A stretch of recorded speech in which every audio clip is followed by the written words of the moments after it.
šis ir mūsu pirmā tiešraide par mārketingu, par to, kas ir mums milzīga daļa no mūsu ikdienas, lai arī cilvēki mums pārstāv zina par ceļošanā. Tā pabīdīsim nedaudz. Kameras tuvāk. Mēs filmējam šo 2 kanāliem. Čau. Čau visiem, čau. Jā, šis būs live par mārketingu, lai arī mums tas ir liela daļa ikdienas, bet cilvēki bieži vien pat nemaz nezina, ka mēs strādājam mārketingā. Tas, mēs domājam, noderēs tiem, kas, teiksim, paši varbūt taisa kādu mazo biznesu, vidēju biznesu, tirgo kaut ko internetā. Parunāsim, ko mēs tieši darām. Varbūt mums ir vērtīgi sadarboties ar tevi un varbūt tas noder tavā biznesā. Mēs taisām šo ierakstu 2 kanāliem. Latvieši ceļo, kas ir mūsu pamata kanāls. Cik jau kaut kādus? Gandrīz 10 gadus? Nu jā, 10, 9, 8, kaut kā tā. Nu diezgan. Jā, Latvieši ceļo ir kanāls, kur mēs stāstām par saviem ceļojumiem, tomēr vairāk, un tāpēc arī cilvēki pārsvarā tomēr asociē mūs ar ceļojumiem, bet šis top arī mūsu interneta mārketinga kanālam, ko mēs uztaisījām 24. gada jūlijā. Tagad. Tikai tagad, jā.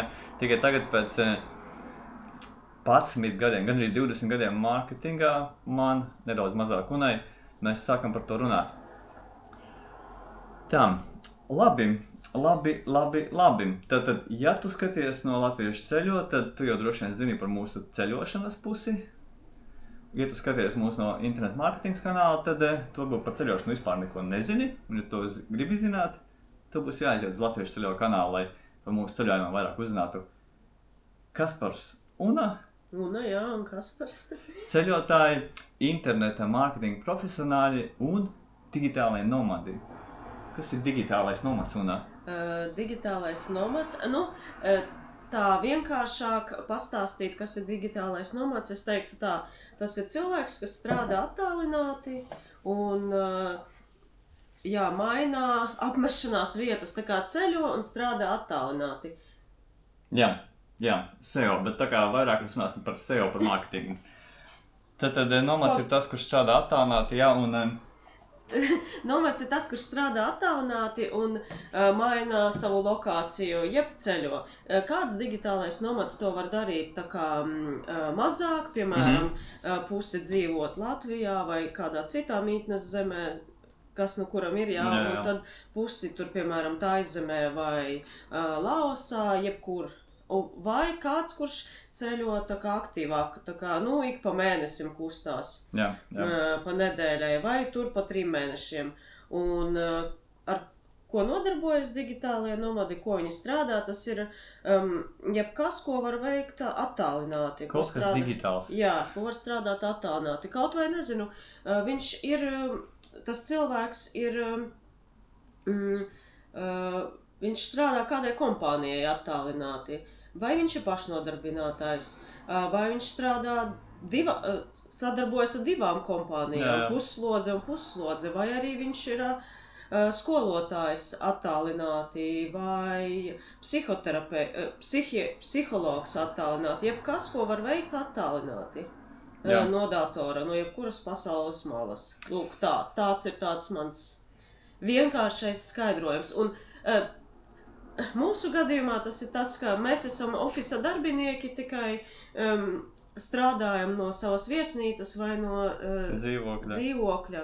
Mēs strādājam savā ofisā, jo mēs jau kopš 2013. gadā mēs pārtraucām strādāt ofisā, un tad pārējo laiku mēs esam strādājuši patstāvīgi, tā kā piedāvājot pakalpojumus paši sākumā kā pašnodarbinātie, un tad mums ir uzņēmums un, interneta mārketings, SEO, satura mārketings. Tā lielā lieta, par ko mums gribās šodien parunāt, vienkārši, lai tev, ja nav vispār sapratnes, kas tas ir, jo mēs saprotam, jo vairāk mēs par to runājam, jo vairāk mēs saprotam, ka daudziem, diemžēl, nav. Bet tas ir saprotams, jo, ja tu par to neinteresējies, ir lietas, ko tu vienkārši neaizdomājies. Un tad Zini, iesāksim ar to pamatu jautājumu, kas mums arī bija iesūtīts. Jā. Jā, šajā live mēs lielākā daļa mēs vienkārši atbildēsim jūsu jautājumus. Tie nav daudz. Šobrīd man ir 8, bet ja tev ir jautājums par mārketingu SEO, tad tu vari jautāt jebko. Nav jautājums nekāds par stulbu, jo tas ir vienkārši lietas, ko tu noteikti vienkārši ikdienā nedomā, un tāpēc tev arī nav skaidrs. Jā, jebkurš jautājums par mārketingu un SEO uzdodat. Pirmais, kas mums bija atsūtīts jau uzreiz, ka mēs ielikām, baigi loģiski. Jūs Kaspar un stāstīsiet par SEO, bet kas ir SEO? Kas ir SEO? SEO ir Search Engine Optimization, jeb viss tas, ko tu dari, lai tava mājaslapa parādītos Google pēc iespējas augstākās pozīcijās. Un tas man atgādina sarunu, kas mums bija vakar ar vienu cilvēku, kurš arī uztaisījis mājaslapu, un viņš saka, viņš gribētu, lai viņam cilvēki apmeklē. Un es tikai vakar tā sapratu arī, kad cilvēki man saka, Kaspar, tu saki, ka man nav jāmaksā Google, lai cilvēki pie manis nāk? Nē, var uztaisīt mājaslapu, savējo tos tekstus sarakstīt tik labi, ka Google pati sūtīs, ka cilvēki paši varēs tevi atrast. Tā nav tā kā laimes spēle. Tur ir kaut kāds nedaudz tas elements, kas ir atkarīgs no tavas, ietekmes no tālāk, bet lielā mērā tas ir tevis darbs. Kā tu teici, bet viss, ko tu izdari mājaslapai, tu vari izdarīt. Tu vari tā kā tekstus uzrakstīt labākus. Tu vari veikt izpēti, saprast, kā, teiksim, cilvēki sauc to tavu pakalpojumu un saukt arī savā mājaslapā tā. Un tādējādi palielinot savas iespējas, ka tieši tevi atradīs. Kā tur bija 90%? Jā, pēc pēc nesenas pārbaudes, kā to, lai pareizi nosauc, pētījumiem, bija atklājies, ka 90% no mājaslapām vispār nav atrodamas Google. Tas nozīmē, ka tikai 10% vispār 10% no pasaules mājaslapu ir atrodami Google. Tas tā. Un tas ir vienkārši būt... kas? 10% ir atrodami Google un vispār ir diezgan vienkārši būt vienam no tiem 10%. Jā, tāpēc, ka cilvēki ar to nestrādājas. Nedarbojas. Viena no iespējām saprast tos pamatus ir iepazīstoties ar mūsu kursu. Mēs esam tieši stāstījuši par to, kāda ir tā loģika, kāda ir tā domāšana, kā domāt par mājaslapu. Jautājums ir, vai vajag taisīt vai vajag mājaslapai taisīt, vai vajag internetu veikalam taisīt blogu, piemēram, vai vajag fotogrāfam taisīt. Tā, lūgums saglabāt live. Jā, mēs noteikti to saglabāsim, lai arī cilvēki, kuri šorīt netika, lai viņi arī var apskatīties. Tas tā ir plānots. Un šis te live būs saglabāts gan šajā kanālā Latviešu ceļo, gan arī mūsu otrajā kanālā interneta mārketings. Tātad, vai teiksim, te ir jautājums par to par veikalu, vai internetu veikalam vajag uztaisīt arī blogu, tur, kā es saprotu, viņi ir neliels internetu veikals, pēc konteksta. Jā, viņam vajag uztaisīt blogu? Es domāju, ka noteikti es taisītu, jo blogs pievilinās papildus klientus, jo redzi, kā rakstot bloga rakstus, tos tu vari optimizēt, izmantojot keywordus, jeb atslēgvārdus vai frāzes, ko cilvēki izmanto, lai vispār atrastu tavu pakalpojumu. Ko tu domā optimizēt bloga rakstus? Kā es varu optimizēties? Es esmu fotogrāfs, man ir mājas. Labi. Kā es optimizēju? Tātad tu vari izmantot keywordus atbilstošus nozarei. Tur, piemēram, tu vari apskatīties, kādus keywordus lieto cilvēki, lai meklētu fotogrāfu, kādi ir tie saistītie keywordi, piemēram, kāzu fotogrāfs. Ja, piemēram, tev interesē kāzu fotografija, tad cilvēks meklēs kāzu fotogrāfs, varbūt tās fotogrāfs kāzā vai kāzu fotosesijā, un tad tu ieliec tos keywordus gan tur rakstā pašā sākumā, gan gan uztaisot tā kā bloga rakstu par kāzu fotografiju, tu viņu nosauksi, tur kāzu fotografija, tur, nezinu, 10 padomi, kā skaisti saģērbties. Es tikai improvizēju. Un tu vairākas reizes pieminēsi to keywordu, gan arī apakšvirsrakstos, gan arī tekstā, un tā kā arī tu vari uztaisīt portfolio, kurā ir kāzu fotografija, un tu vari sarakstīt captionus, jeb aprakstiņus un tādus īsus tekstus, kas apraksta to tavu kāzu fotografijas norisi. Tad tas blogā raksts piesaistīs papildus klientus. Ja tev, piemēram, būtu tikai sākuma lapa un kaut kāds tur cenrādis, kur tu ierakstītu kāzu fotografiju vai kāzu fotogrāfs, tevi atrastu, bet ja tev ir vēl bloga raksti, kur tu izmanto šos te keywordus un vēl papildus keywordus un vēl skaisti apraksti, kas un kā, un cilvēki tu atrod, tā kā vairāk klientu nonāk pie tevis, un arī cilvēki vienkārši redz, ja tev ir bloga sadaļa, cilvēki tā kā padomās, šeit vēl ir kaut kādi tā kā raksti un stāstiņi, un kaut kas tā kā, un papildus, līdz ar to viņiem ir lielākā uzticība tev. Tas es tā to uztveru. Un tā arī ir. Un vēl par portfolio es pateikšu, ka papildus var pievienot arī papildus bloga rakstiem, var uztaisīt portfolio sadaļu, un arī portfolio sadaļu var tā kā optimizēt, tā, lai tas ir Google draudzīgs, nevis tikai bildes salādēt, bet arī, ja tu teiksim, esi fotogrāfs. Bet arī uzrakstīt, sadalīt šo te portfolio ar apakšvirsrakstiem, tur, piemēram, kāzu fotografija, pāru fotografija, ģimenes fotografija, dzimšanas dienas fotografija. Fotogrāfs zinās, kā pareizi to nosaukt, un tad vēl zem katras bildes aprakstīt sīkāk par šo te fotografēšanas tipu, par šo konkrēto pakalpojumu, kas ir tur tā kāza fotografija, un ģimenes fotografija, un tad, lai cilvēks redz piemērus, kā sanāk skaisti nofotografēt, gan arī par to aprakstu, kas un kā, un arī varbūt cenas klāt uzreiz. Tad es papildināšu Unas teikto, tad jautājums bija, vai vajag biznesam uztaisīt blogu, tu saki, vajag uztaisīt, tāpēc, ka šī ir iespēja, kur tu vari vēl vairāk pastāstīt par sevi. Es piebildīšu, ka pastāstīt vairāk par sevi, tas vienmēr ir labi, jo tava mājaslapa ir tavs tāds īpašums, un tur tu vari likt iekšā, cik vien tu gribi. Ja tu savā Instagram profilā vari likt, cik vien gribi, bet Instagrams izdomās, cik daudz cilvēkiem parādīs. Savā mājaslapā tu liec tiešām, cik tu gribi, un ja cilvēks atnāk uz savu mājaslapu, viņš to visu var redzēt. Jo vairāk tev ir informācijas, jo lielākas tev ir iespējas, jo vairāk tev ir labas informācijas par to sev pakalpojumu, jo lielākas iespējas, ka tevi atrod. Un to, ko tu beigās pieminēji, man liekas, tas ir lielisks piemērs par to, ka optimizēt un uzlabot var arī tādas netipiskas sadaļas.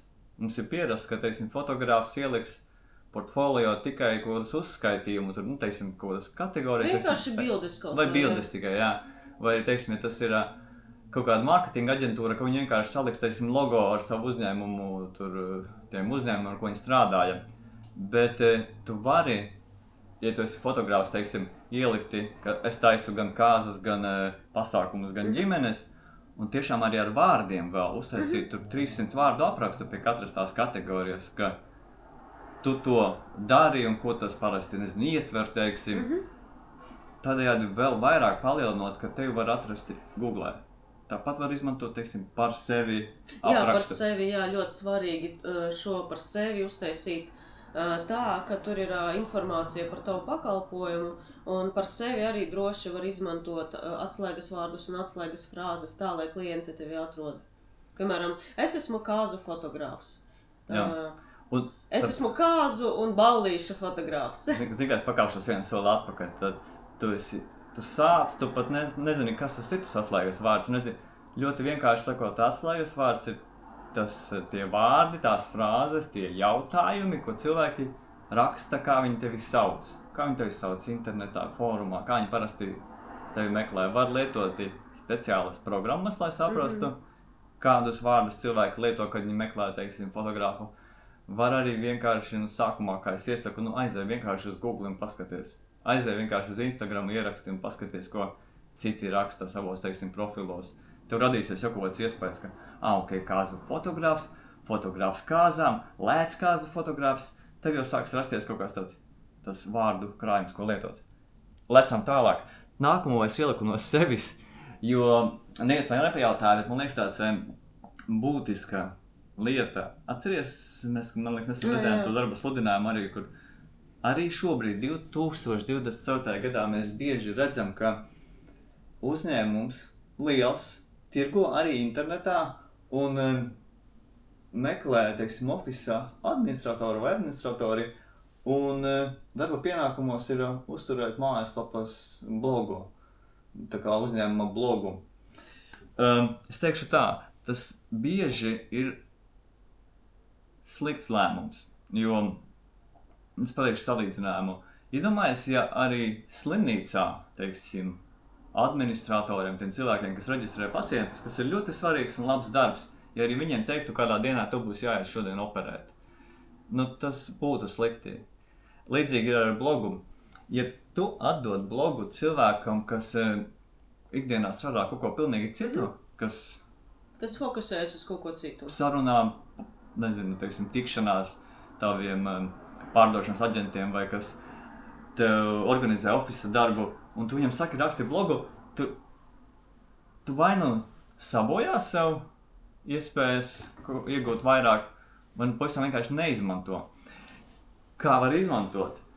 Labāk to blogu ierot rakstīt, uzņēmuma direktoram, vai, ja tas tās lielāks uzņēmums, un tur ir pārdošanas aģenti, kas pārdod to pakalpojumu, viņiem to uzticēt, sniegt kaut kādu zināšanas un dalīties blogā, jo blogs un mājaslapa, tā ir tā iespēja, kur tu vari stāstīt par sevi, tu vari pārdot savu pakalpojumu.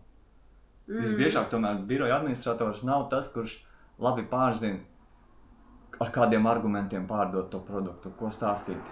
Un biroja administratoras vai administratora darbs ir tāpat ļoti, cik es zinu, ļoti aktīvs un ļoti piesātināts. Un bieži vien šiem cilvēkiem nav laika. Un vēl pie tam viņiem tā kā, tu uzraksti vēl to rakstiņu, rakstiņu un tā. Un tas cilvēks tur, skrien un visu mēģina un streso un dara to, ko viņam nevajadzētu darīt. Tas nav forši. Jā, tad sumarizējot tad vienā divos teikumos, blogu vajag izmantot un labākiem to, kaut vai, teiksim, mēnesi reizi papildina cilvēks, kas ļoti labi tieši to pakalpojumu zina, vai to preci, ko jūs tirgojat. Vienkārši vienreiz mēnesī tur to raksta par kaut ko jūs darat, teiksim. Tiek atbildēts kaut, teiksim, viens klienta jautājums. Mēnesī reizi vienkārši tiek rakstīts viens raksts. Jūs nerakstāt nekādas muļķības, kādam horoskopam piestāv tur jūsu, velosipēds, ko jūs tirgojat.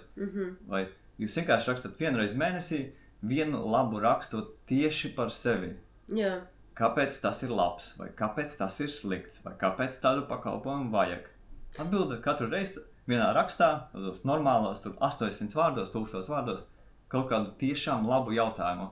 Ar nozari saistību. Jā, ar savu to darbu. Jā. Paies 1-2 gadi, bams, jūs pēkšņi sāksiet saņemt klientus. Bet ja piesaisties un tā riktīgi nomočīt vienā mēnesī visu to par lielāku apjomu, arī šajā gadā var jau sākt dabūt rezultāts. Jā, un tie, tā kā Kaspars pieminēja aprakstīt, tā kā mēs pieminējām aprakstīt savu nozari, tas nozīmē, piemēram, ja tu esi zobārs, tad rakstīt par zobārsniecību.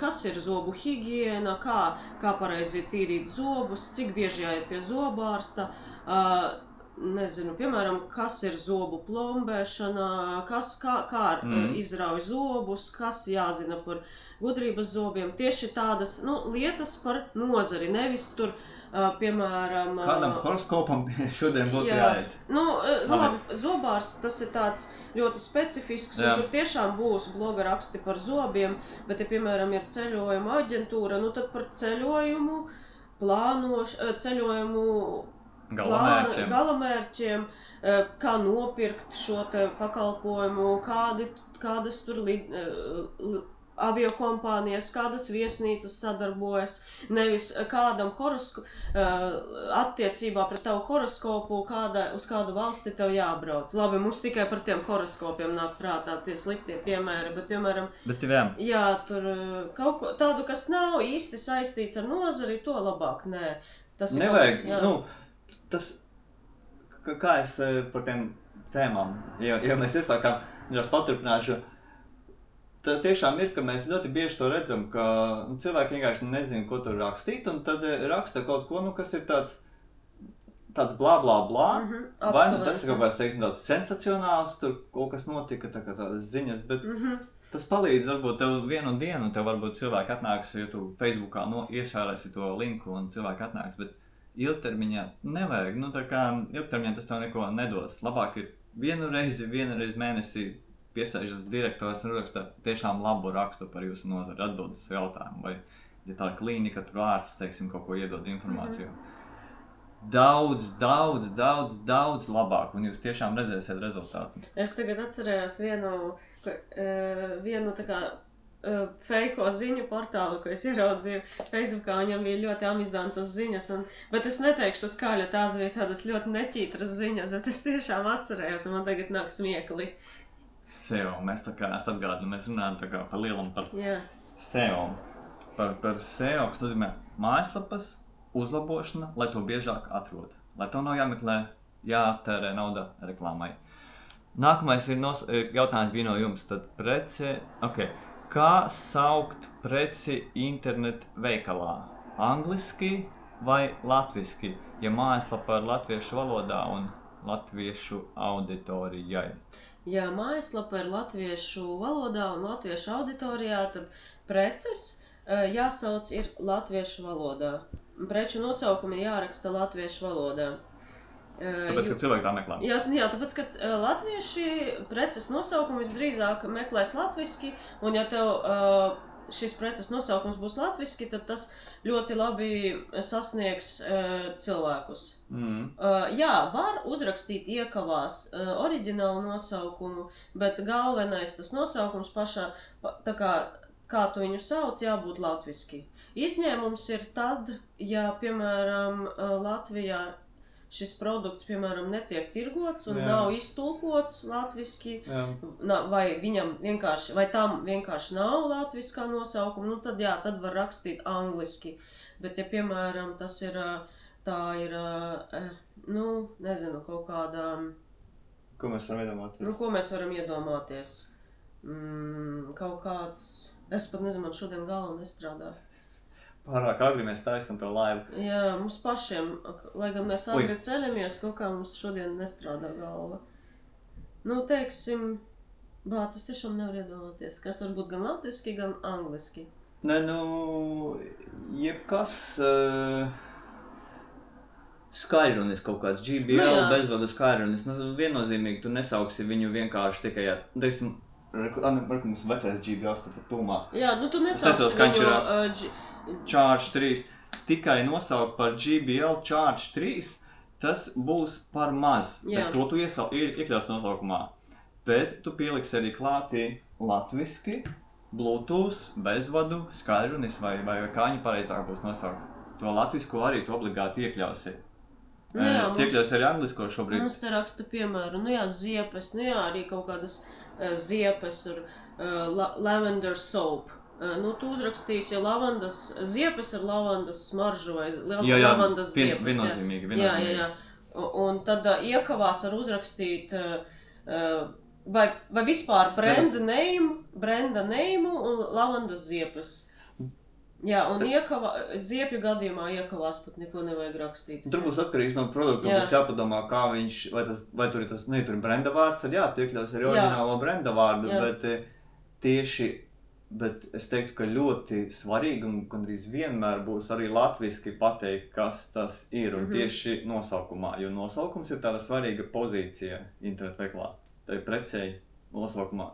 Rindiņa ir ļoti svarīga, un tur ir svarīgi, ja ir latviski tas nosaucams, nosaukt arī, bet arī iekļaut, kā tu saki, kaut kādos gadījumos vai iekavās, bet ja brandnējums, tad droši vien jau sākumā. Jā, piemēram, Isana ziepes ar mangos, es nezinu, kā pat ziepes tāds. Isana ziepes ar lavandu, vai Isana mango ziepes, tas skan dīvaini. Isana ziepes ar mango smaržu, ar mango aromātu. Jūs sapratāt, jāiekļauj ir gan brenda vārds, gan arī tā kā latviešu nosaukums latviski. Jā. Un to anglisko, tas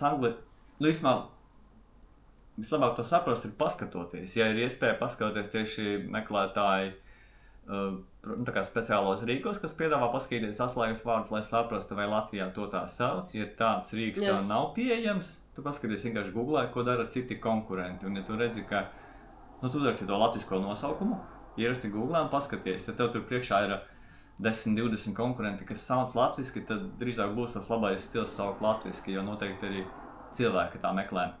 Bet to anglisko tad var vēl vai nosaukumā papildus pielikti, vai arī, ja tas nosaukums jau ir pārāk garš, par daudz arī nevajag, tad vienkārši aprakstā var ielikti kaut kur, es ieliktu diezgan tuvu sākumam. Jā, tas ir taisnība, jā. Latviski nosaukumā, un angliski nav vietas, tad tikai latviski, un tad sākumā aprakstu mēs ieliktu gan latviski, gan arī angliski kaut kādā tur pirmajos, 100 vārdos. Jā, un ja jūs taisat internetu veikalu vai aprakstat kādas preces, tad, piemēram, Latvijas tirgumu, jūs vienkārši apskatāties, piemēram, lielos uzņēmumus, kā viņi dara to, piemēram, Drogas, Rimi, kā viņi apraksta konkrētos produktus. Tas būs diezgan foolproof. Tu esi skatījusies, kā viņi aprakstā? Tu esi pārliecināta? Es nezinu. Man liekas, ka tur visam ir jābūt ok.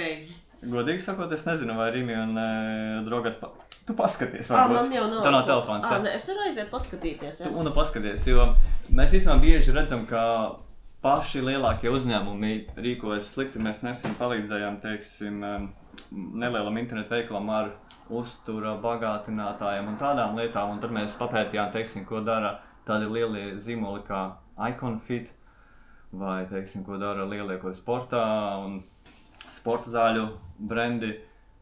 Viņiem ar tāds bišķiņ piemēram, reku ir Garnier micerālais ūdens. Nosaukums un apraksts latviski. Tas ir pareizi. Nē, brends un nosaukums latviski. Jā, brends. Un kā tad viņi tālāk dara? Ko viņi dara aprakstā? Attīrošs micerālais ūdens. Ok, jā. Viņi tā lieto gan to angliski brendu, tālāk produktu nosauc latviski. Jā. Bet angliski viņi lieto kaut ko to micerālu water iekšā vēl? Nē, tikai bildītē. Es pieņemu, ka, teiksim, tas micerāla... Ok, jā.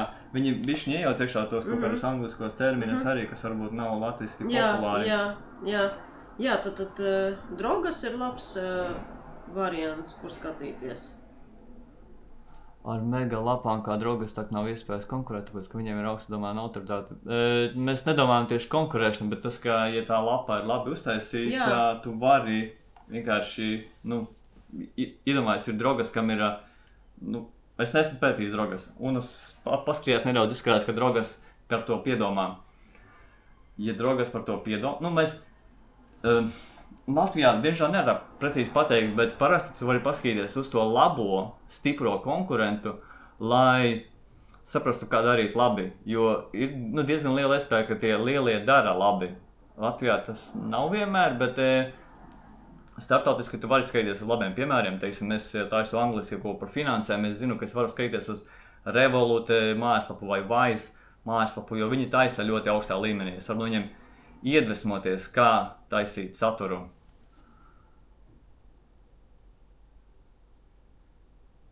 Jā, tas ir tā, kā mēs esam skatīties uz tiem lielajiem konkurentiem, jo kur ir, 50 maziņie, kas mēģina tirgot kaut ko līdzīgu, kā Drogas tirgo, un ir Drogas. Un tad ar tiem 50 maziņajiem droši vien, ka 48 vispār neko nedomā par saturu, un ja tie divi padomās, pamēģinās līdzināties Drogām, pamēģinās darīt kā Drogas un taisīt garus tur aprakstus un labus tekstus un informāciju, tad ir iespējas, krietni lielākas iespējas, ka tie divi arī izcelsies starp tiem visiem 50 maziņajiem. Un tas ir tas, uz ko tu sākumā tiecies pārspēt savus tuvākos konkurentus, ne jau tu uzreiz pašu lielāko un stiprāko. Tā, nākamais jautājums ir, kas ir headingi? Mēs taisījām, man liekas, vairākus video tādu nesen un publicējām Instagramā, TikTokā, YouTubā, visur. Headingi. Angliski, virsraksts. Pareizāks, manuprāt, tāds latviskojums būtu apakšvirsraksts.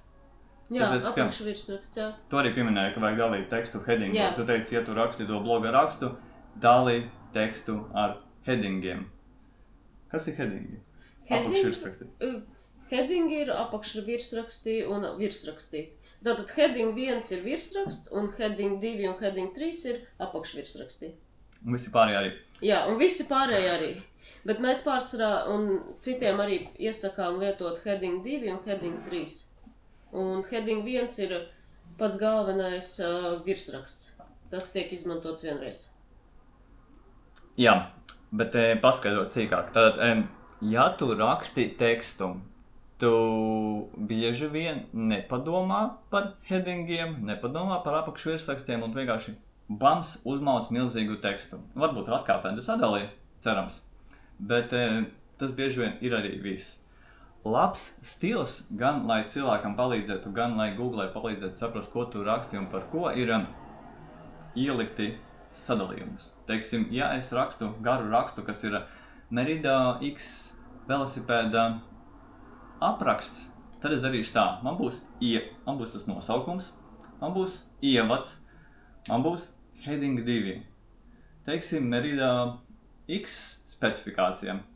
Tur būs garš teksts. 200-300 vārdi, 300 ir tas maksimums, ko orientēties uz ko.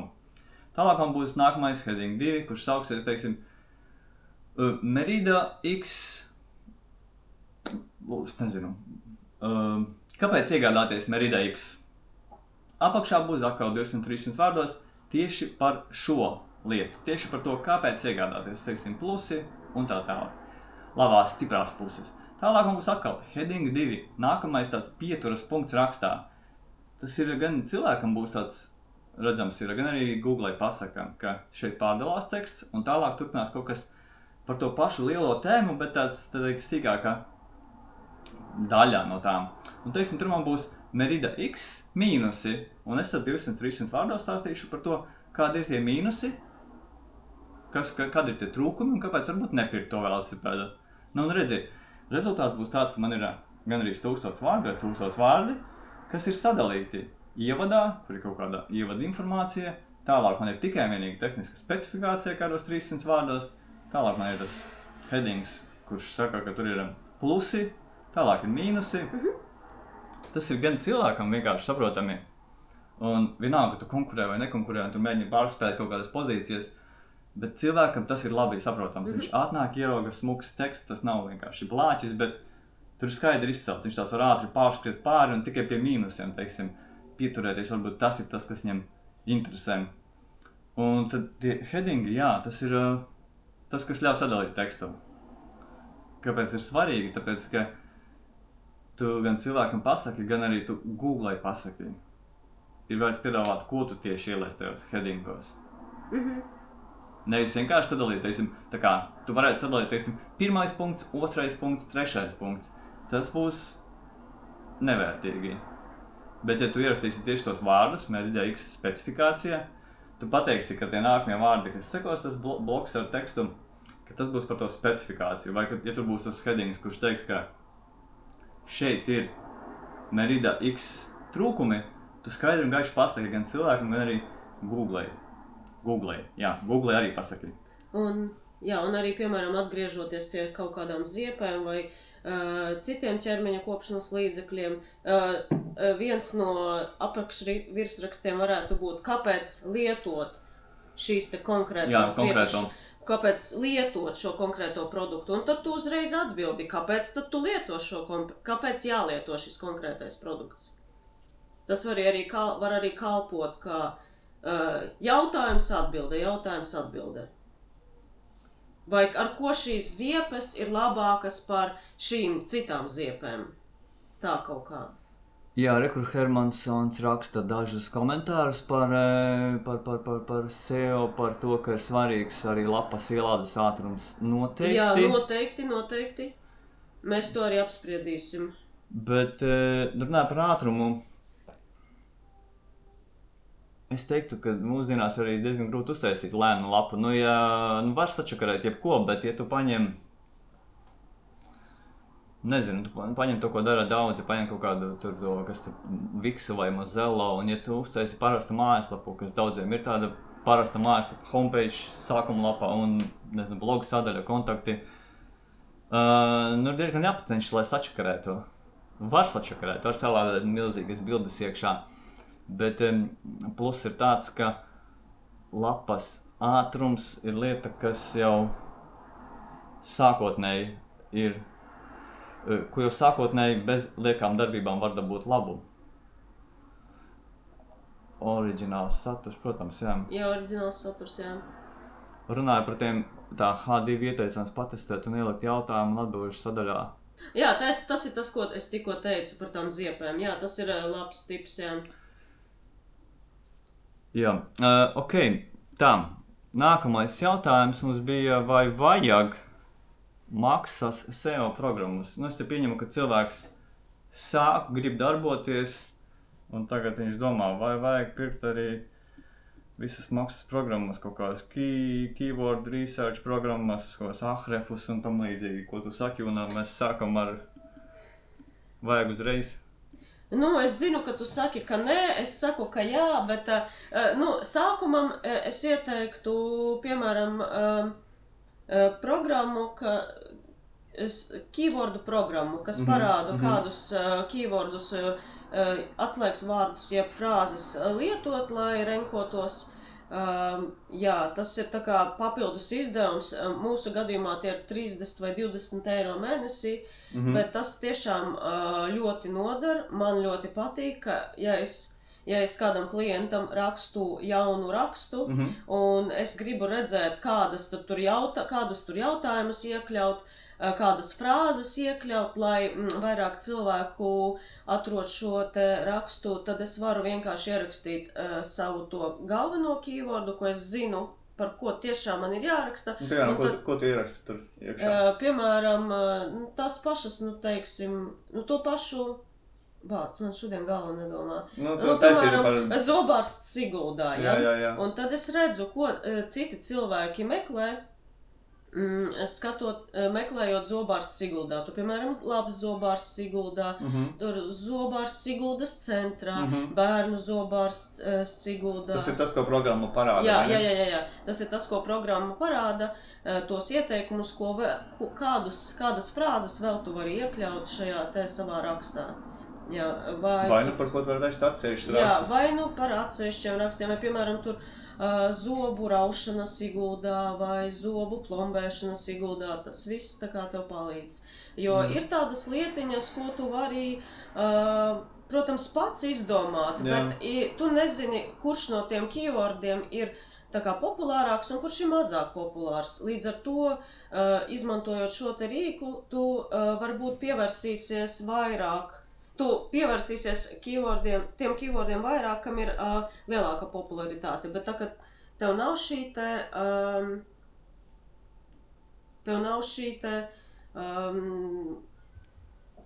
rīka, tu vienkārši taustīsies tumsā un varbūt tu izmantosi tos keywordus, kas ir mazāk populāri. Tā vietā, lai tu vienkārši apskatītos, kuriem ir lielāks volume un tu popularitāte un tu izmantotu tos. Jā. Tad atbildot uz jautājumu, Una saka, ka maksas programmu Una iesaka Keysearch. Es ieliku arī tikko linku.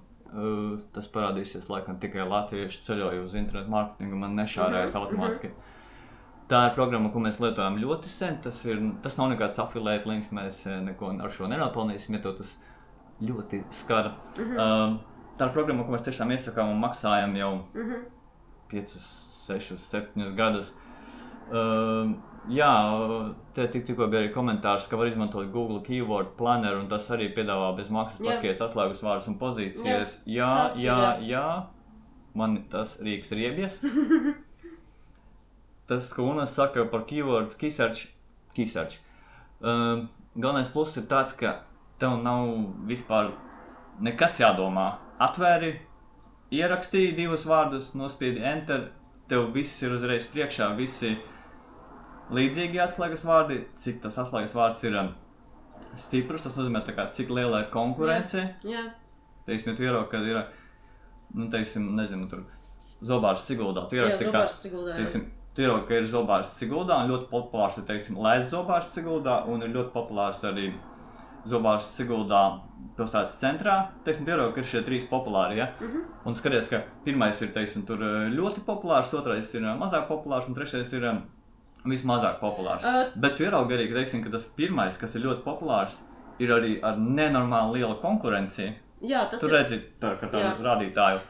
Un tad tu saproti, ka, un tas tev var radīt tādu izpratni, ka tātad šeit jau ir ļoti liela konkurence, tu pat redzi, kādas mājaslapas konkurē, un tu vari pieņemt lēmumu, ka es iešu pēc es darīšu ar to otru populārāko, jo tur ir liels tas meklējumu skaits, tātad man ir iespējas tur daudz cilvēku sasniegt, bet tas nebūs tik grūti.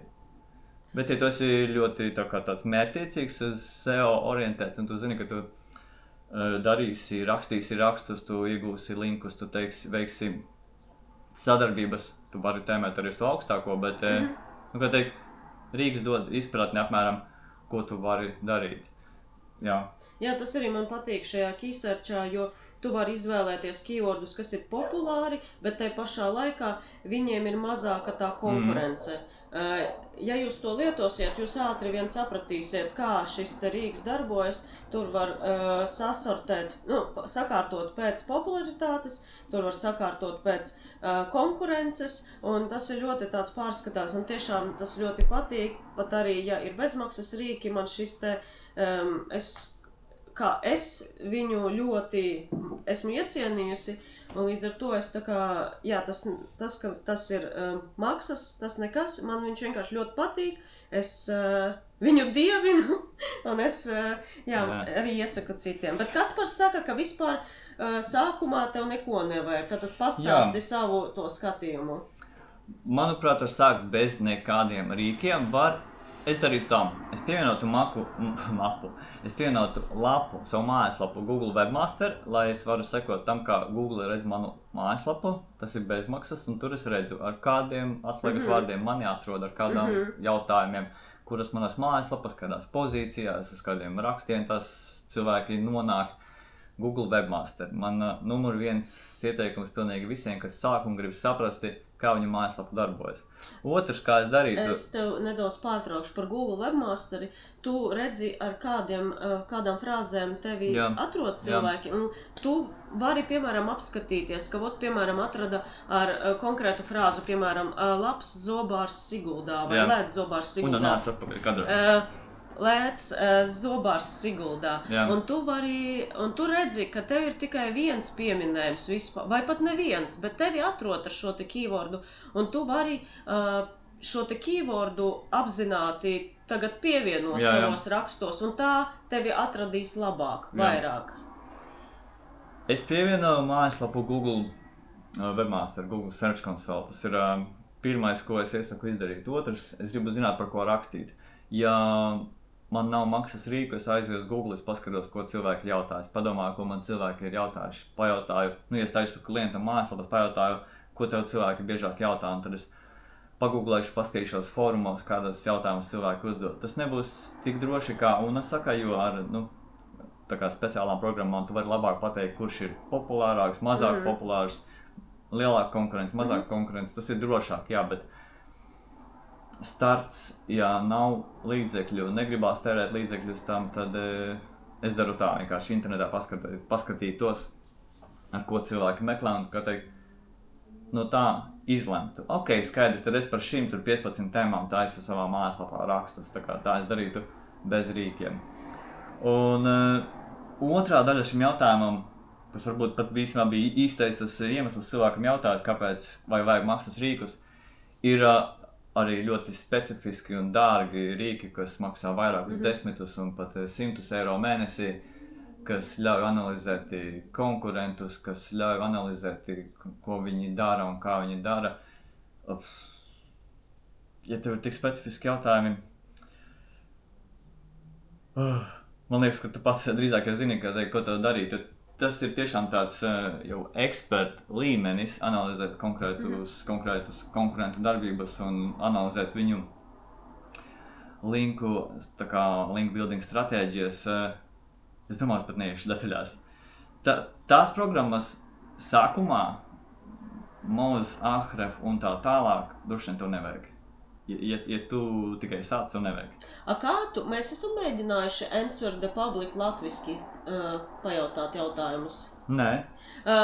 Mēs daudz strādājam ar tekstiem angļu valodā, un citreiz mēs lietojam tādu mājaslapu, kas ir bez maksas, Answer the Public, bet mēs esam šo izmantojuši angļu valodā, un man ļoti patīk, ka tu uzraksti savu tēmu 1 līdz 2 vārdiem, ja?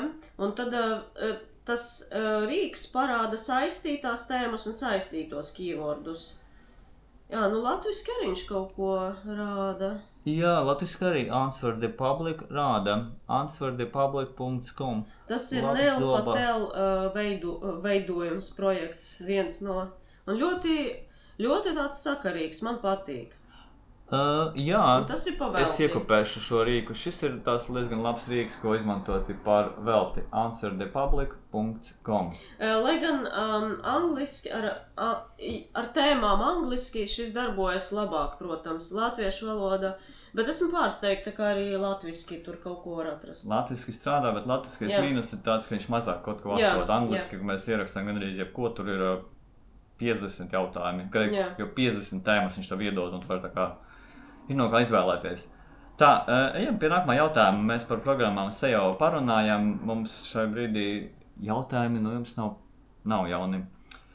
Ja nebūs, tad mēs iziesim šos un būs bams paveikts.